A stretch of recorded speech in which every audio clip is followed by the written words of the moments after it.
Ever found yourself asking Google about your relationship, where it's been, where it's heading, how it's doing? Then this video is for you.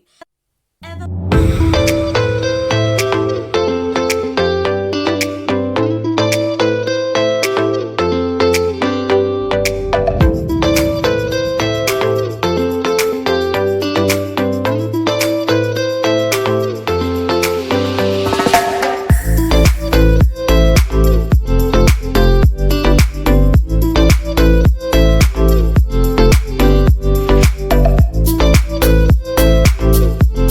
everybody and welcome to my channel.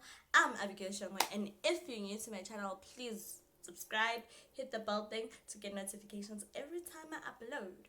So yes guys, today we're talking about what you ask Google about your relationship in Mzansi part 1. Part 1. So yeah, today I'm gonna give you questions and what Google says and what I think about all of them. So the first question that popped up when I did my research was how to get over a relationship. Okay, I know I've Googled that question before. I don't know about you, but I found myself Googling that question one time and I was really, like, guys, I was deeply hurt. My pom poms. I was deeply hurt, guys. You need to understand, when you're hurt, you do things that you tell yourself that you'll never do. So on Google, they told me that experts says you need to know in your heart, hey, Bafet, this thing is not even about the heart. This thing you just need to cry about, and eventually you'll get over it. Because you can't force somebody to be in a relationship with you. It's just so wrong. you know? So the next question is, what does a healthy relationship look like? So expert says communication. Hey, hey, this thing is all about you. The moment you find yourself asking Google about that question, I've never asked about that question, but I know most have asked about this question. The moment you ask yourself or Google that question, you should try to find why you're actually asking that question. Normally, when we ask questions, we know the answer. We just need verification.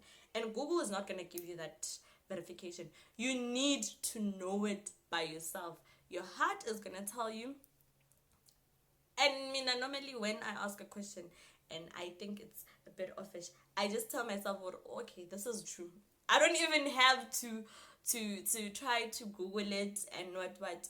That's a serious red flag for me. When I ask myself if it's healthy or not. Is healthy or not.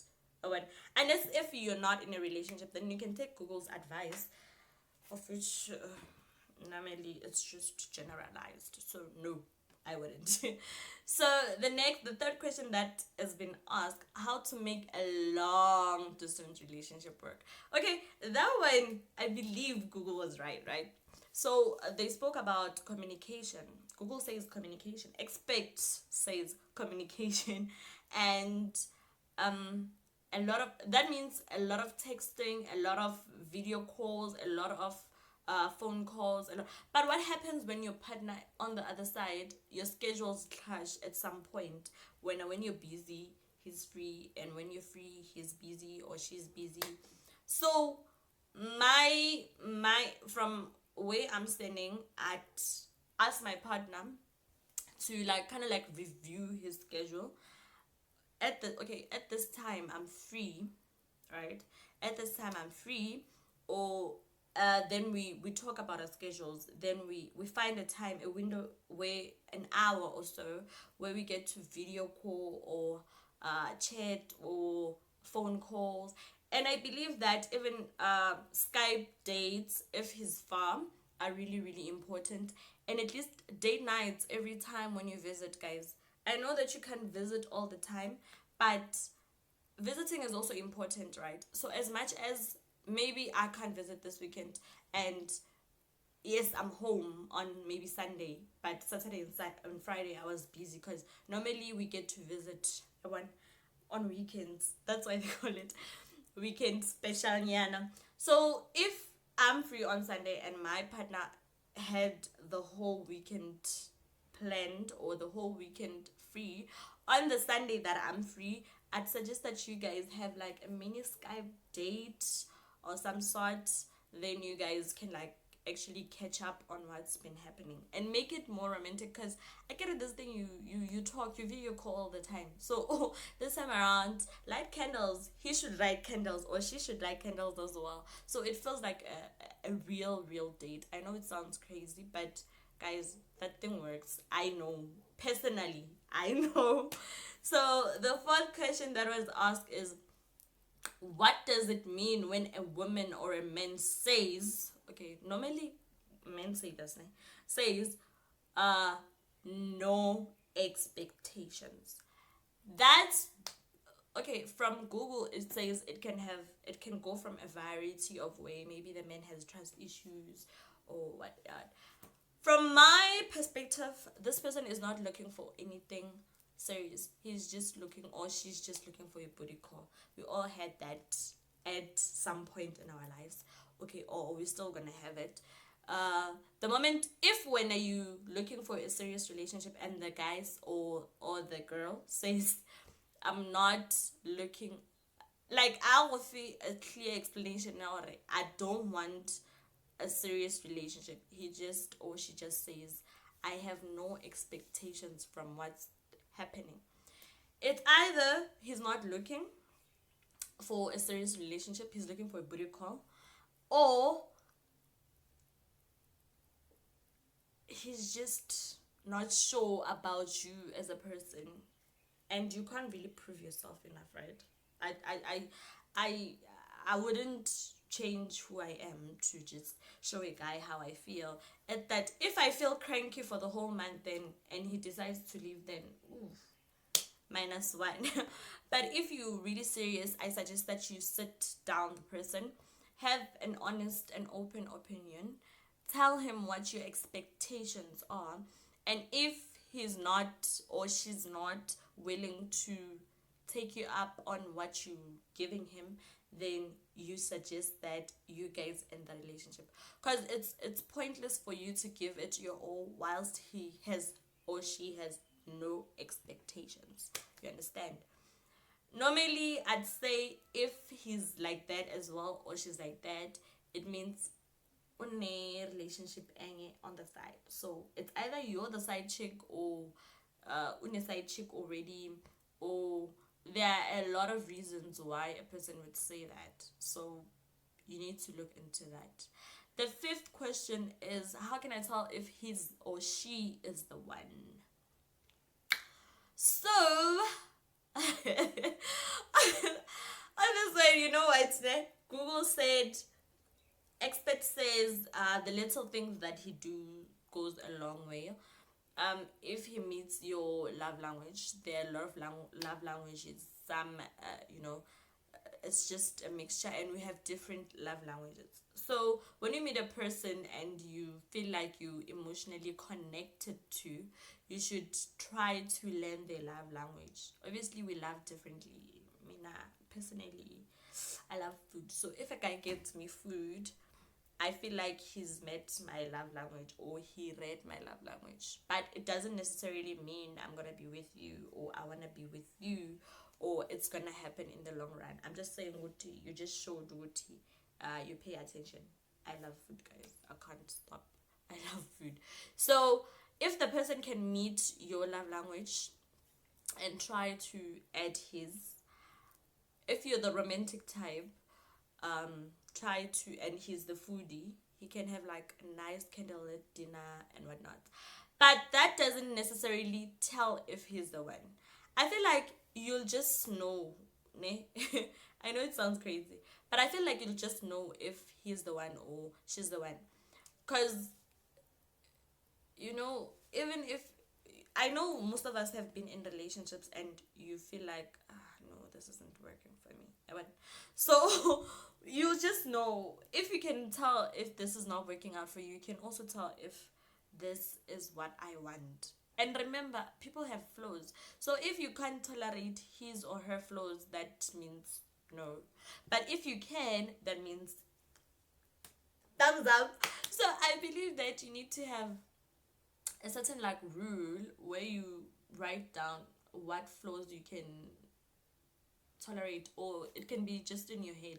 Tell yourself, and ukumburuti pela now, if he's the one, chances of moving in together are very high. Can you, if he's not hygienic, can you handle that? Are you willing to pick after somebody who just takes off his jeans just there by the floor, leaves them there, the toothbrush just there, he doesn't even put it in that thing where we put, yo guys, there are things that people do. You need to like look at a lot of things before you can tell if a person is the one, especially if you're older. If you're younger, you just go with the flow. You'll know eventually. Right? So the sixth question is, what is an open relationship? Okay, open relationship is like poly. If you know poly, then you know what an open relationship is. Open relationship is when you're mine when you're with me, but you're not mine when you're out there. I don't know. It's a relationship where we're together, but I can still be able to fool around whenever I feel like fooling around, you know? So that's an open relationship. It's like, I don't think I'd go through that. But I know people who go through it and are very happy with it, because then they get to explore, they get to know themselves better, you know? The guy would go and do something and you wouldn't have to care, no care in the world, né? So the seventh question is, how do you know your relationship is over? Yes, as time evolves, né, there's a lot of things. There's ghosting, you know. So you don't know if a person is ghosting you or really the relationship is over. But I believe that you need to sit down with the person and talk to them. Google can say, hey, if he stops calling, but sometimes they ghost you because they need their own personal space or they're going through something, you know.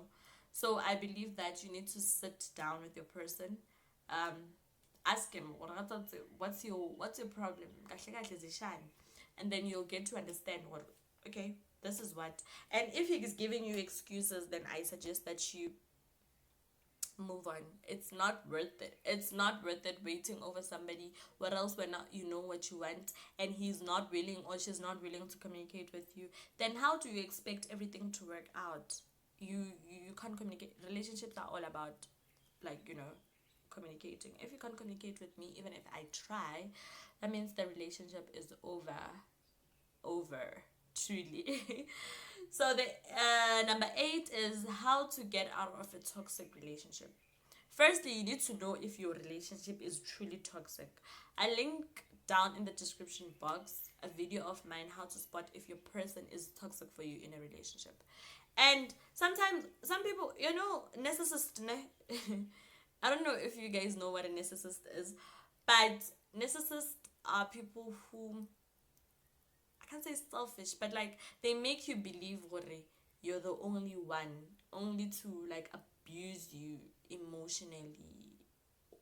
I don't know if that makes sense, but they want you to believe that they're there for you, they're the only support structure. And yeah, I link that down in the description box so that you can check it out. But the best way to get over a toxic relationship is to just tell yourself that, you know what, it happened and you're not the only victim, and it's gonna happen to other people. Before something happens, move. It's pointless to be with somebody who doesn't appreciate you and is toxic for you. It just dims your spotlight, and your spotlight should always, and I mean always, shine bright, and you need to wear the crown as it fits. And remember, toxic people are not only males, even women can be toxic for a man.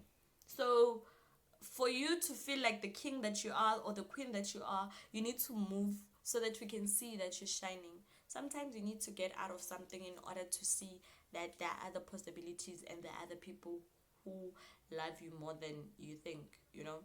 So that's it for the video, guys. Please comment down in the comment section. Tell me what's the most ridiculous question that you've ever googled about a relationship, and I'll see you all in part 2. Goodbye.